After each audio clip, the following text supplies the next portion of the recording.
Yang saya hormati Bapak Wakapolres Tabes, para TNI, Kabak, Kapolsek, Kasih, serta rekan-rekan seluruhnya. Assalamualaikum warahmatullahi wabarakatuh. Selamat pagi, salam sejahtera bagi kita sekalian. Selamat pagi. Pagi, luar biasa.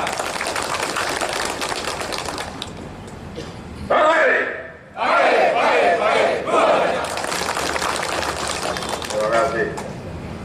Baik, pada pagi hari ini kita kembali melaksanakan apel pagi.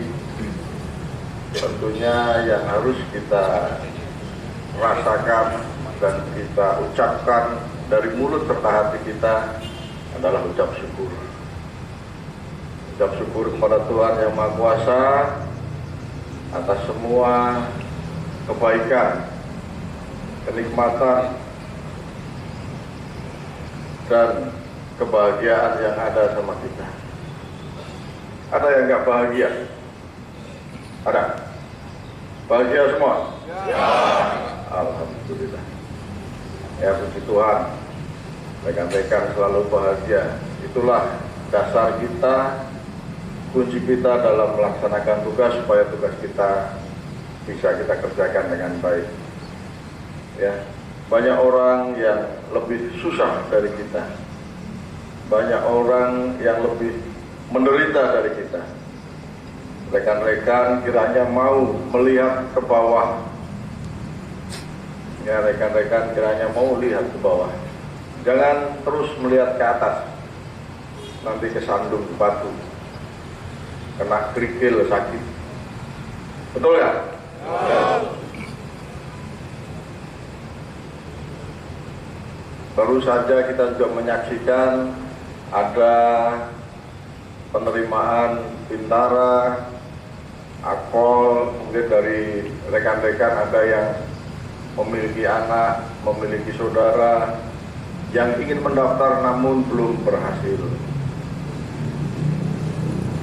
Ya, yang ingin mendaftar tapi belum berhasil. Nah, bagi kita yang sudah diberikan kepercayaan oleh negara dan diberikan status sebagai anggota Polri, syukuri itu.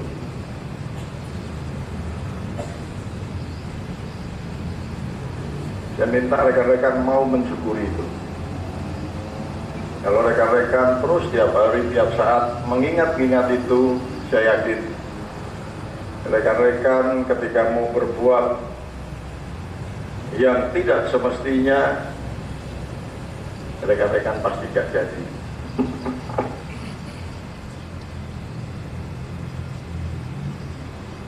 Ya, itu dijadikan dasar di dalam hidup kita, di dalam sanubari kita.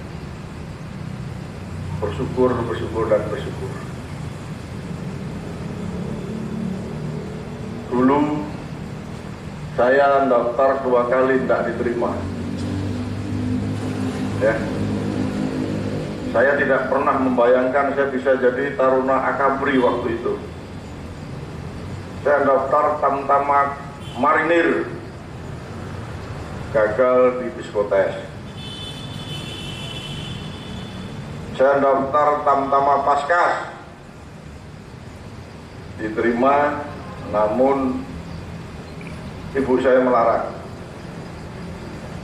karena saya disuruh coba akabri. Meskipun saya waktu itu mana mungkin, rupanya Tuhan berkata lain. Saya daftar akabri malah saya lulus. Ya, mungkin kalau saya tercapai cita-cita saya jadi Tamtama Marinir, ya saya ada di Lantamal itu. Ya, itu sebagai pengalaman. Saya minta rekan-rekan tanamkan rasa syukur supaya kita terhindar dari hal-hal yang negatif. Yang kedua, saya mengucapkan terima kasih kepada seluruhnya, ya, khususnya kepada panitia penyelenggara rangkaian Hari Ulang Tahun Bayangkara ke-76. Kita sudah melalui dengan sukses. Ya, sekali lagi saya ucapkan terima kasih atas kerja kerasnya sehingga peringatan ulang tahun Bayangkara ini bisa kita laksanakan dengan tertib, aman, dan lancar. Yang ketiga, saya juga berterima kasih rekan-rekan yang selama ini sudah bekerja dengan baik, ya, bekerja dengan baik itu bisa dilihat dari indikator semakin amannya Kota Makassar dan semakin sedikitnya masyarakat yang komplain terhadap kita. Namun demikian, saya terus berharap rekan-rekan mau mendekatkan diri dengan masyarakat. Tanya apa harapannya mereka, tanya apa keinginannya mereka terhadap kita. Ya, tentunya mereka sangat berharap bahwa kehadiran polisi ini betul-betul menjadi sosok yang melindungi, yang mengayomi dan melayani masyarakat. Maka dari itu saya berpesan, rekan-rekan jangan pernah berbuat kasar terhadap masyarakat. Masyarakat adalah kekuatan terbesar kita. Kalau kita nggak mau memanfaatkan kekuatan itu, namanya kita bukan orang pintar, ya. Kita masuk kategori orang bodoh. Masyarakat hanya ingin kita sentuh, kita ajak. Kalau mereka tidak pernah kita ajak komunikasi, mereka tidak pernah kita baiki, ya mereka akan terus berpikiran negatif terhadap kita. Jadi sekali lagi saya berharap rekan-rekan mau terus mendekatkan dirinya dengan masyarakat, entah itu polisi berseragam, entah itu polisi tidak berseragam, dekatkan. Kalau intel, perbanyak lagi penggalangan. Kalau reserse, dalam pelayanan penegakan hukum kita lebih humanis. Ya, kita menolong orang aja kita dapat rezeki. Tidak usah meres. Kita menolong orang aja, orang pasti mau mengucapkan terima kasih. Reserse yang baik adalah ketika orang memberikan sesuatu terhadap kita, kepada kita, dia bilang terima kasih Pak.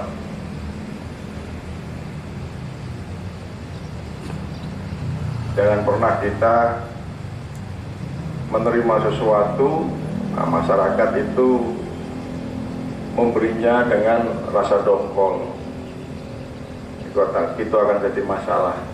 Tapi ketika kita sudah bantu perkaranya, kita layani dengan baik, mereka mengucapkan terima kasih, silakan. Ya silakan. Kita bawa rezeki pulang ke rumah juga kita tenang dan bisa bermanfaat. Di dalam proses penegakan hukum kita mengenal istilah restoratif justice. Ya, kita bisa menolong orang-orang yang berperkara hukum dengan wadah itu. Dulu sebelum ada Perpol nomor 8 2021 tentang restoratif justice, kita bingung wadahnya apa. Namun setelah ada wadah Perpol tersebut, kita bisa lebih mendekatkan diri dengan masyarakat ketika perkara-perkara yang masyarakat hadapi bisa kita bantu. Kejaksaan memiliki fungsi restoratif, pengadilan juga sama. Jangan sampai restoratif itu dilakukan oleh rekan-rekan kita, kejaksaan maupun pengadilan. Kalau memang bisa kita lakukan langkah restoratif, lakukan. Contoh kemarin di Polsek Manggala, Kapolsek ada? Nah, terima kasih Pak Kapolsek sudah merespon dengan cepat apa yang menjadi jeritan masyarakat. Saya sampaikan di sini bahwa kemarin di Polsek Manggala ada perkara pencurian rumah kosong. Tentunya bagi pelaku, ya saya ulangi, tentunya bagi pelaku pencurian tidak ada kita bisa melakukan langkah restoratif karena pelaku tersebut memang residivis, sudah berkali-kali melakukan perbuatan pencurian. Namun di sini ada tersangka-tersangka lain, contohnya penadah yang memang tidak mengetahui barang itu adalah barang curian, yang mana pelaku penadah ini memiliki 3 anak dan istrinya sedang hamil. Seandainya kita tegak lurus, kita terapkan hukum yang ada, apa yang terjadi? Si pelaku penadah kita tahan, meskipun barang buktinya cuma 450.000. Kita lakukan penahanan. Bisa nggak kita bayangkan keluarga itu akan jadi apa? 3 anak dan mau jadi 4 anak. Istrinya tidak bekerja. Siapa yang mau ngasih makan? Nah, itulah contoh-contoh.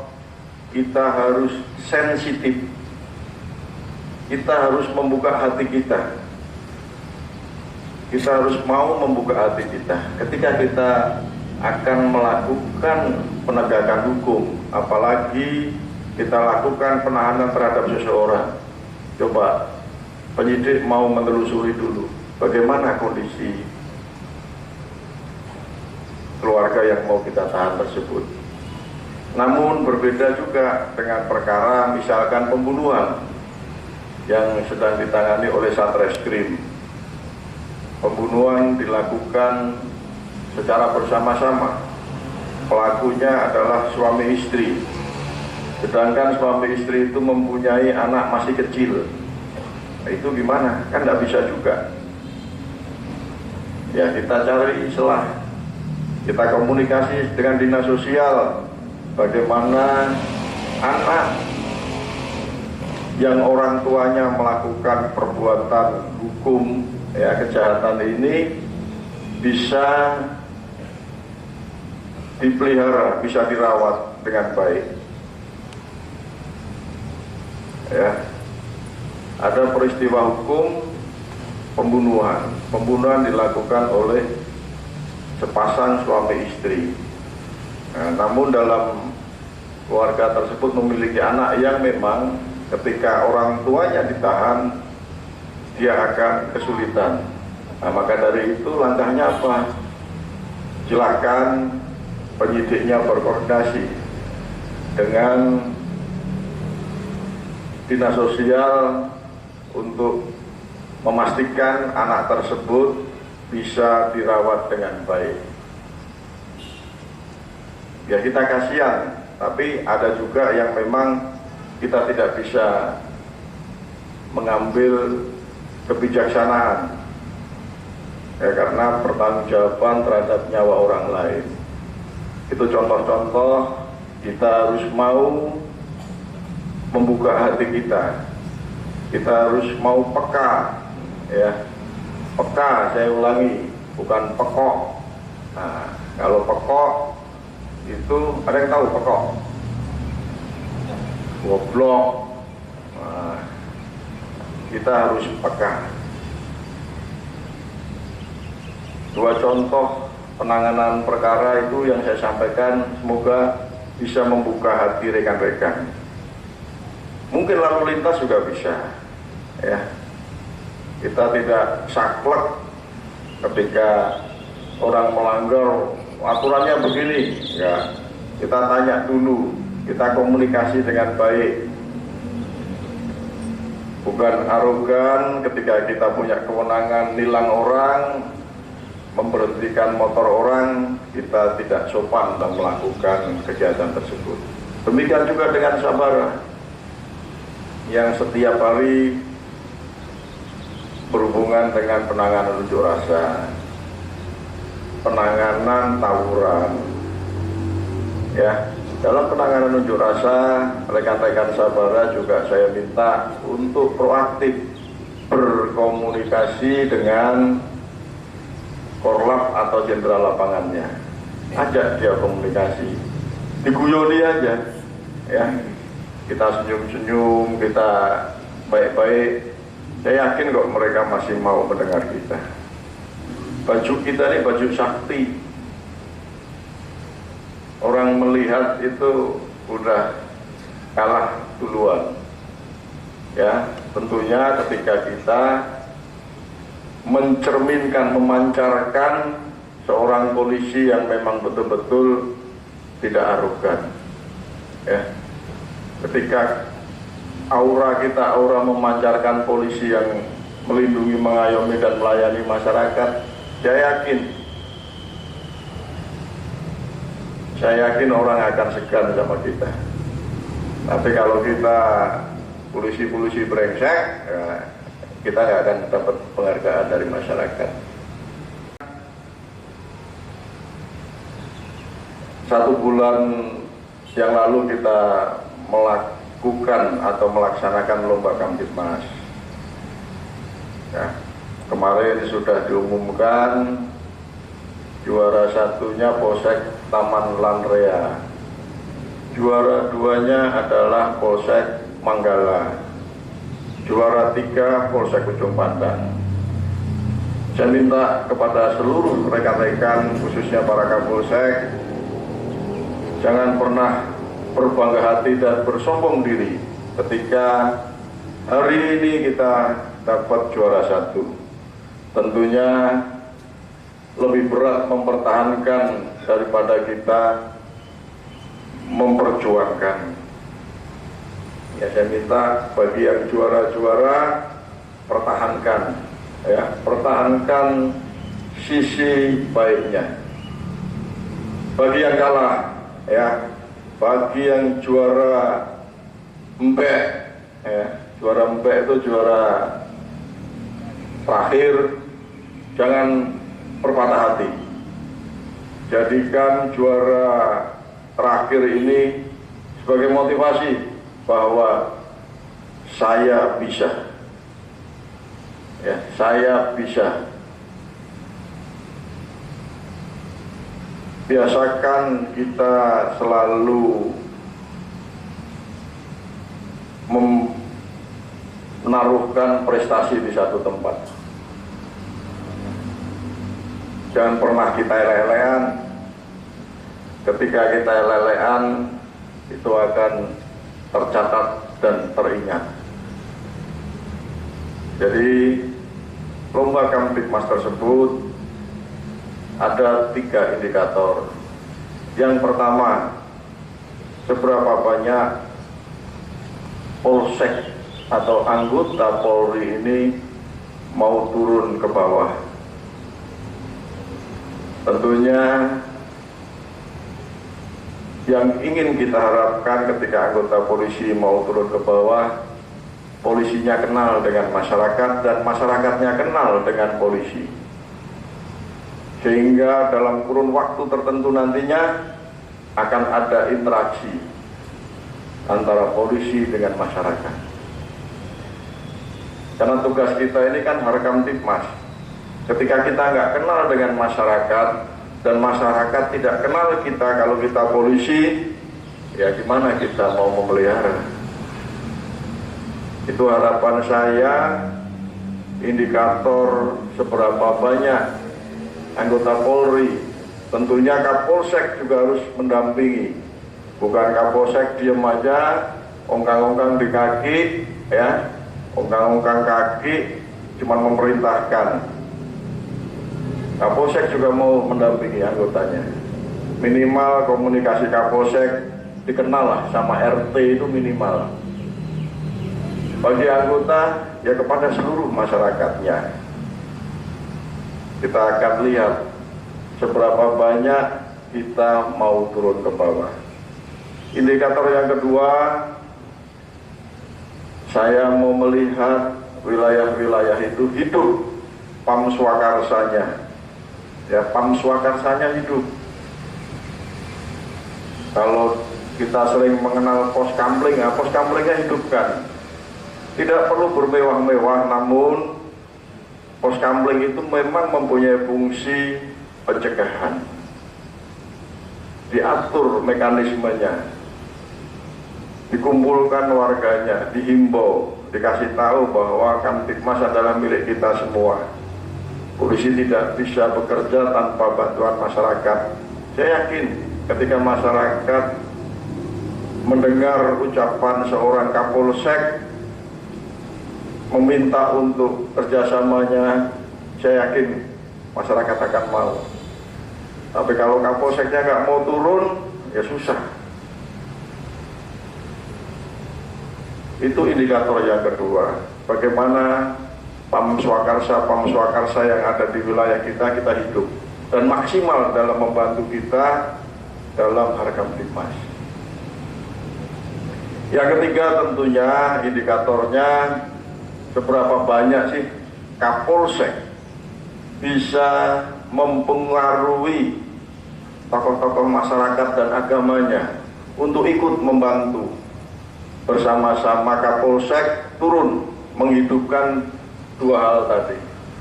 Masalah PAM swakarsa, masalah harapan masyarakat. Nah, kalau tiga indikator tersebut bisa dilakukan, bisa dilaksanakan, saya yakin gak ada lagi pelanggaran-pelanggaran hukum yang selama ini terjadi.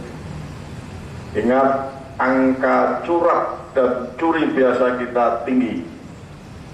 Nah, angka kriminalitas pencurian pemberatan dan pencurian biasa kita masih tinggi. Ini menandakan bahwa PAM swakarsa belum berjalan dengan baik.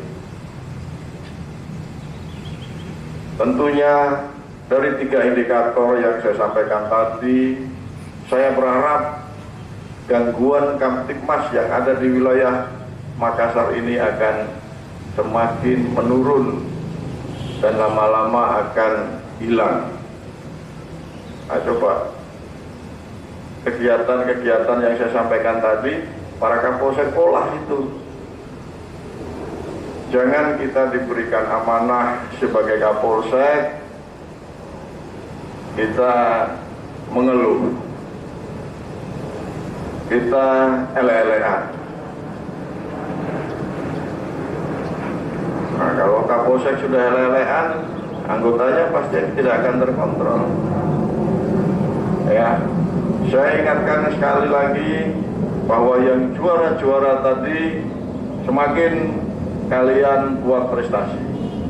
Bagi nanti kita umumkan juara terakhir, jangan berpatah hati, jangan patah semangat, tapi jadikan juara terakhir ini sebagai cambuk bahwa kita juga bisa berbuat baik, kita juga bisa berbuat yang terbaik untuk institusi ini.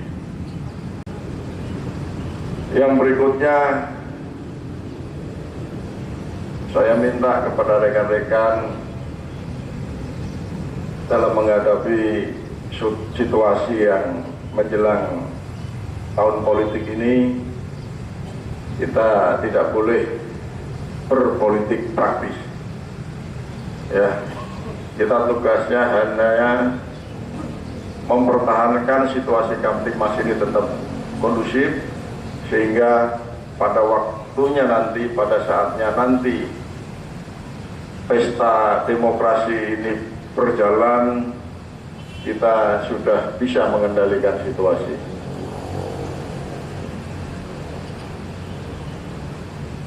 Yang terakhir, saya minta rekan-rekan tetap jaga kesehatan, ya, pola istirahat, pola makan, dan pola olahraga. Ingat itu, ya. Kita mau punya harta sebanyak apapun, kita punya pangkat setinggi apapun, kalau sakit mintanya bukan yang lain-lain, pasti mintanya apa? Sembuh. Maka dari itu jangan pernah sakit. Supaya tidak sakit apa? Itu tadi,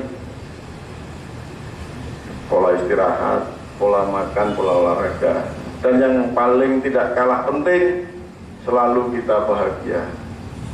Karena penyakit itu datang ketika kita tidak bersyukur, stres.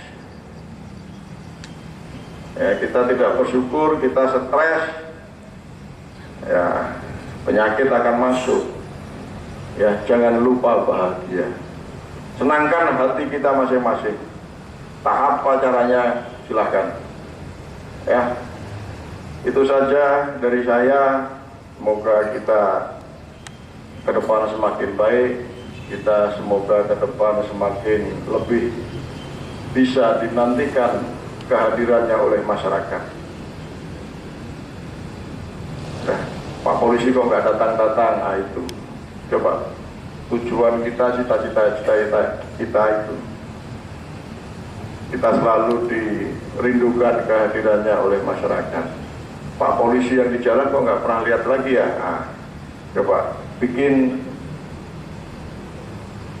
tujuan kita bekerja itu. Pak Babin, Pak Patroli, kita selalu dirindukan oleh masyarakat. Itu aja.